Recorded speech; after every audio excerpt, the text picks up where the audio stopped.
Assalamualaikum, salam selamat dan sejahtera, saling mendoakan di antara kita. Jawablah, waalaikumsalam. Assalamualaikum warahmatullahi wabarakatuh. Salam sehat dan bahagia. Perkenalkan, saya Yeni Kartika Dewi, calon guru penggerak dari Kota Malang. Pada kesempatan kali ini, saya akan melaksanakan praktik coaching model Tirta dengan coach saya Yeni Kartika Dewi dan yang berperan sebagai kunci Pepti Kasih Abadi dan pengamatnya Agna Tiningrum. Langsung saja, pada kesempatan kali ini akan membahas praktek coaching terkait kasus seorang anak yang merasa tidak nyaman dalam pembelajaran dan mendapatkan perlakuan yang tidak adil dari seorang guru. Oke, Assalamualaikum Fepti. Waalaikumsalam Bu Yeni. Alhamdulillah kita bisa ketemu hari ini. Senang sekali Bu Yeni.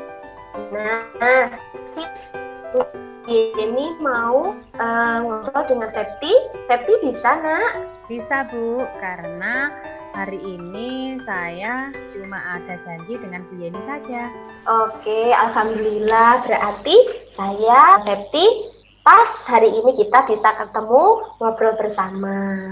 Nah, Fepti, beberapa hari ini Bu Yeni itu melihat Fepti itu terlihat murung, sedih, tidak bersemangat setelah pembelajaran Pak Dudu. Kan benar itu?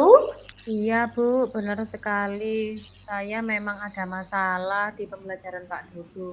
Makanya saya sejak kemarin tuh nggak semangat Bu untuk pergi ke kelas. Oh begitu. Nah sekarang Fepti kan bisa ngobrol dengan Bu Yeni. Nah kira-kira apa yang diinginkan Fepti setelah berbicara dengan diskusi dengan Bu Yeni? Setelah kita ngobrol, saya berharap masalah saya terpecahkan, Bu. Saya ingin kembali senang lagi mengikuti pembelajaran Pak Dudu. Oke, Fepti ingin nyaman belajar dalam pembelajaran Pak Dudu. Coba diceritakan apa yang terjadi, Nak. Begini Bu ceritanya, saya itu kan kemarin pembelajarannya Pak Dudu Bu. Nah, saya itu merasa seperti diperlakukan tidak adil Bu sama Pak Dodo. Kan Pak Dodo itu punya les privat Bu. Kemudian teman-teman satu kelasnya Fepti itu rata-rata ikut les privat di tempatnya Pak Dodo Bu. Cuma saya aja Bu kayaknya yang nggak ikut les privatnya Pak Dodo.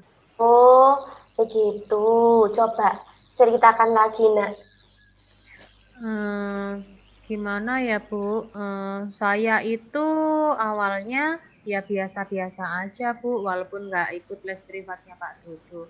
Cuman semakin lama saya merasa tidak nyaman, karena Pak Dodo sering menyindir saya Bu ketika di kelas, karena saya nggak ikut les privatnya Bu. Kan nggak enak Bu kalau seperti itu di dalam kelas. Masa saya disindir-sindir terus Bu karena saya nggak ikut les privat. Oh, Fepti tidak nyaman karena merasa disindir juga oleh Pak Dodo. Nah, sekarang coba ceritakan lagi apa, Nak? Nah, parahnya lagi Bu Yeni, saya sih sudah berusaha keras untuk belajar sendiri di rumah. Setiap hari pun saya juga belajar sesuai waktunya. Tetapi nilai yang diberikan Pak Dodo kepada saya itu tak sebaik teman-teman yang ikut les privat di Pak Dodo, Bu. Rasanya semakin tidak adil aja Pak Dodo kepada saya. Masa gara-gara saya nggak ikut les di Pak Dodo, nilai saya juga nggak baik juga Bu. Kan nggak adil Bu itu namanya. Oh, selain Fepti merasa tidak nyaman karena di sini, Fepti juga merasa sudah belajar dengan sungguh-sungguh, tetapi masih mendapatkan nilai yang tidak baik. Nah, tadi Fepti juga sudah cerita bahwa banyak teman-teman yang les di tempat privatnya Pak Dodo. Nah, Kenapa kok Febri tidak ikut tempat privatnya Pak Dodo, nak? Sebenarnya begini Bu, bukannya saya nggak mau ya Bu ya les di tempatnya Pak Dodo. Cuman masalahnya saya di jam les privatnya Pak Dodo itu kan jam 3 ya Bu Yeni.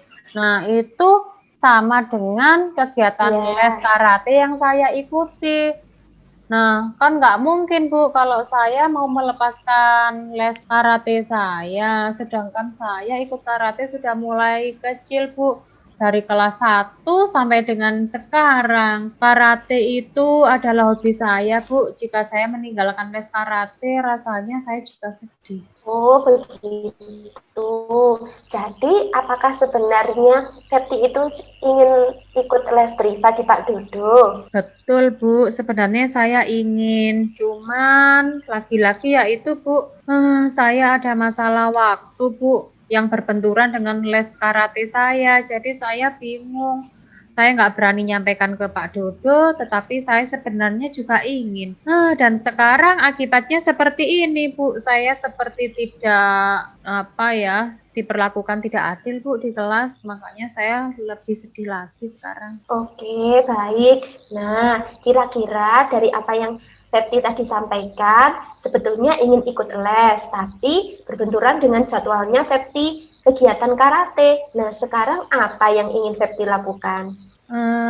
Sebenarnya saya bingung, Bu. Masa saya harus mengorbankan karate saya demi lesnya Pak Dodo? Apa gimana ya, Bu? Saya lebih bingung lagi, Bu. Saya harus bagaimana? Nah, coba dipikirkan oleh Febri. Tadi sudah disampaikan terkait ingin ikut les, tapi juga tidak meninggalkan karatenya. Coba yang menjadi prioritasnya Febri. Coba ceritakan. Sebenarnya saya bisa ngikuti dua-duanya sih, Bu.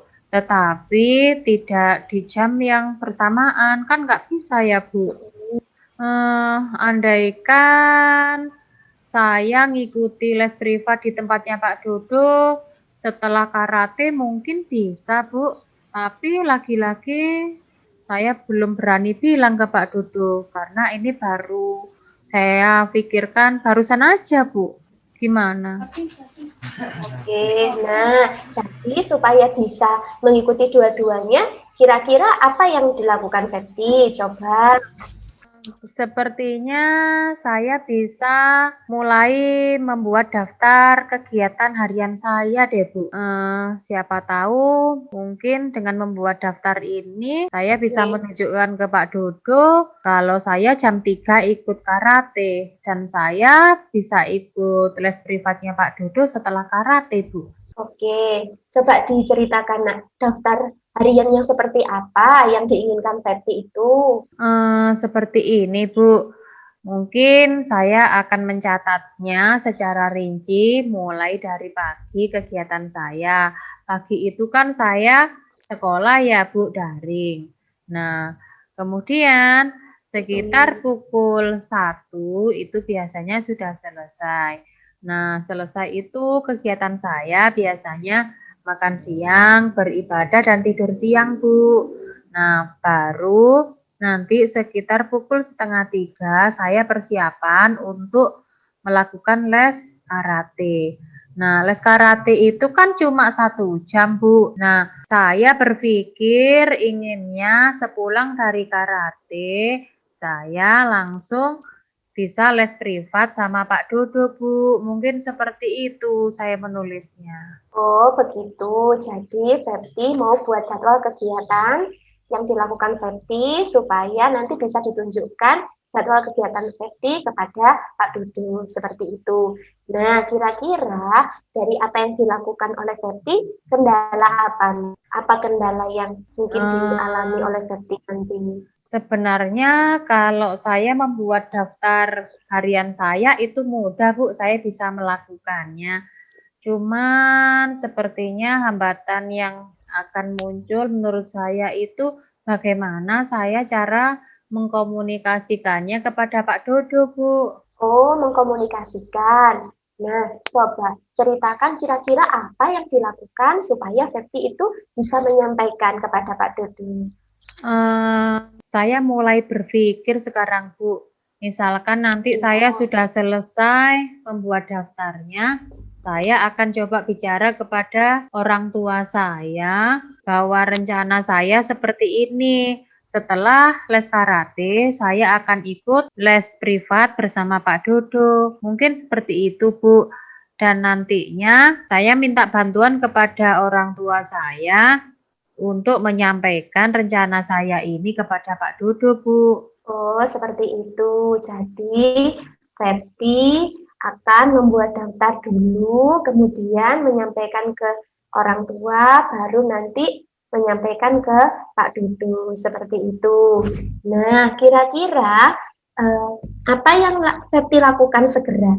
Nah, Mungkin yang akan saya lakukan segera dan nanti saya bisa langsung membuat daftar kegiatan sehari-hari saya tadi, Bu, yang sudah saya jelaskan kepada Bu Yeni. Yang kedua, saya membicarakannya kepada orang tua saya. Kemudian yang ketiga, mungkin saya juga minta bantuannya Bu Yeni besok jika saya ke sekolah bersama orang tua saya, membantu saya dan orang tua saya ngomong ke Pak Dodo tentang rencana saya ikut les privat beliau, Bu. oh begitu. Iya, Febti, Bu Yeni pasti akan bantu menyampaikan kepada Pak Dodo.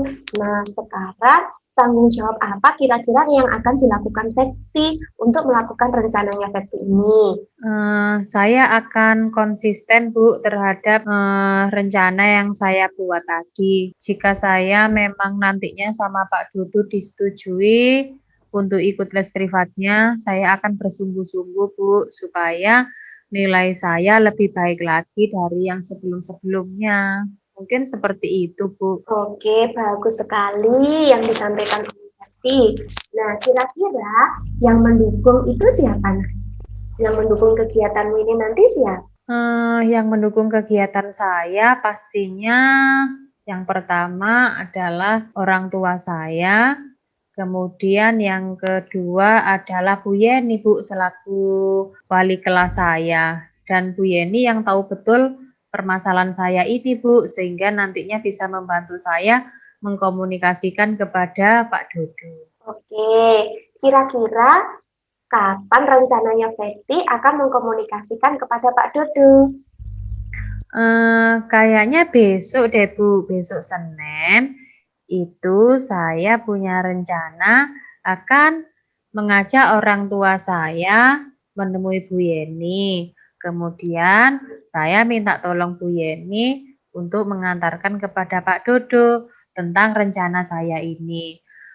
Mudah-mudahan ya, Bu, Pak Dodo bisa menerima rencana saya ini di luar atau di atas jam 3. Saya ingin sekali, Bu, ikut les privatnya Pak Dodo supaya nilai saya juga baik seperti teman-teman. Oke, semoga besok kegiatannya Febti menyampaikan kepada lancar. Nah, menarik sekali.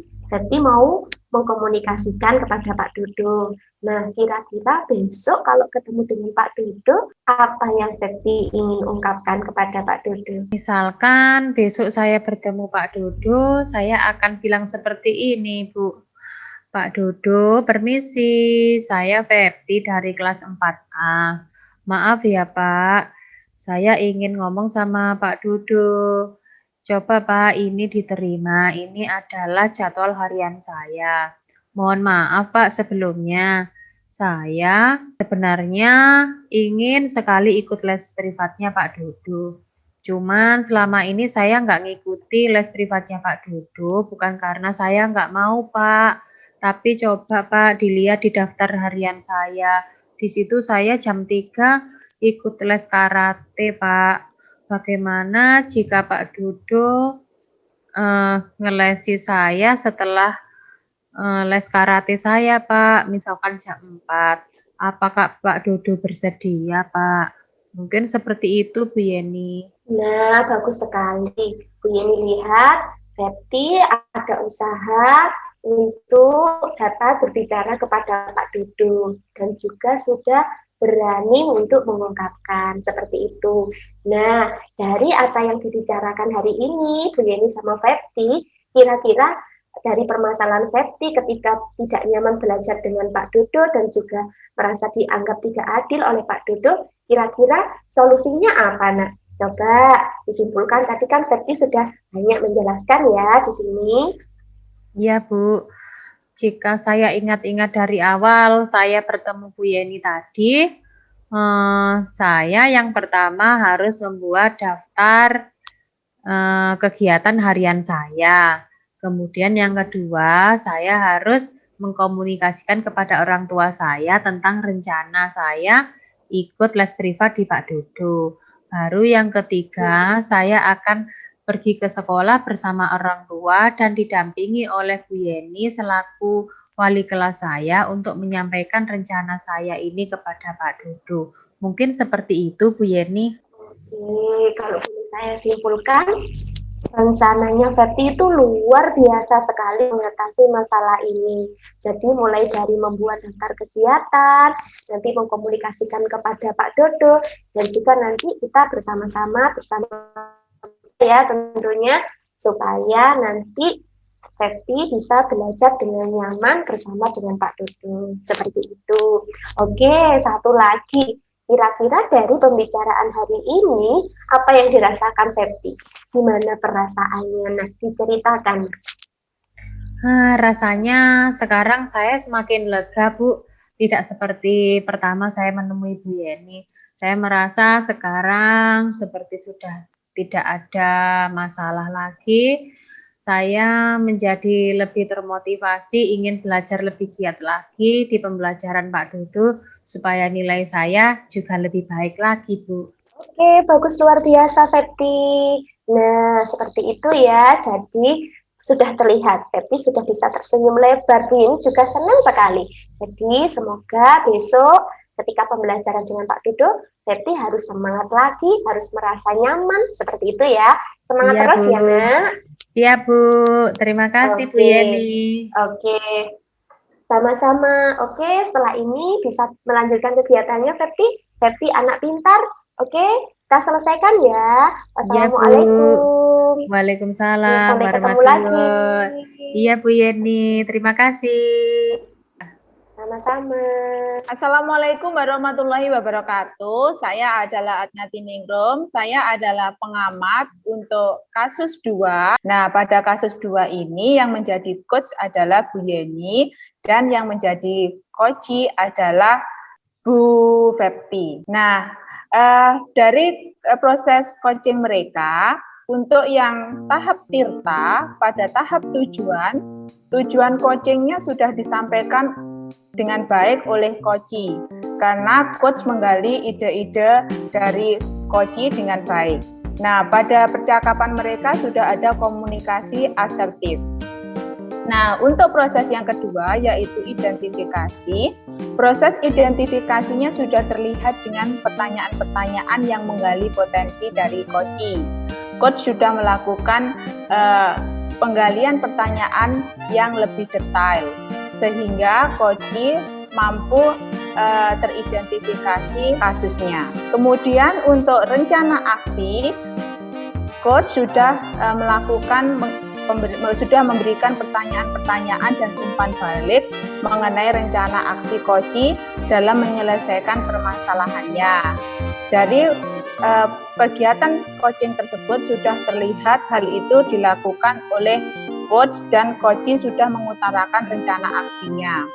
Sedangkan untuk tahap yang keempat yaitu tanggung jawab, di sini bahwa coach sudah melakukan proses pemberian pertanyaan dan umpan balik mengenai komitmen coach dalam menjalankan rencana aksinya.